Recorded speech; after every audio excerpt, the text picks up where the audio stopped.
Hi అండి, ఈరోజు బీరకాయ టమాటా పచ్చడి చేసుకుందాం. ముందుగా స్టవ్ వెలిగించి కడాయి పెట్టి ఆయిల్ వేసానండి.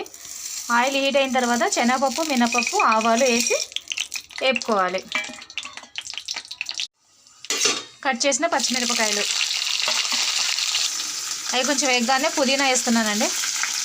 ఇవి కొంచెంసేపు మగ్గాలి. పుదీనా మగ్గిపోయిందండి. కట్ చేసిన బీరకాయ ముక్కలు వేసుకుంటున్నాను. అవి కూడా మగ్గాలి. బీరకాయ మొత్తం మగ్గిపోయిందండి. ఇప్పుడు కట్ చేసిన కొత్తిమీర వేస్తున్నాను. అది కూడా 2 నిమిషాలు మగ్గించుకొని తీసేసుకున్నాను. అయిపోయిందండి, మగ్గిపోయింది. నేను తీసేస్తున్నాను.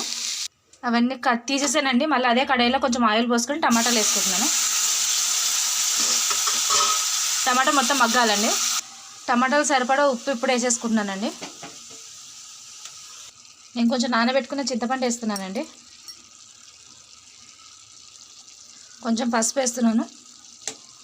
అన్నీ ఒకసారి కలిపేసి మూత పెట్టి మగ్గించుకుందామండి. మగ్గిందేమో చూద్దామండి. మగ్గిపోయింది. టమాటా అంతా దగ్గరకు వచ్చేసింది. ఇప్పుడు స్టవ్ ఆఫ్ చేసేసుకోవచ్చు. ఇప్పుడు పచ్చడి దంచుకుందామండి. దానికోసం నేను పచ్చి జీలకర్ర వేసుకుంటున్నాను కొంచెము. ఇప్పుడు పచ్చిమిరపకాయలు, బీరకాయ వేపి పెట్టుకున్నాం కదండి, అది వేసి దంచి పెట్టుకుందాం.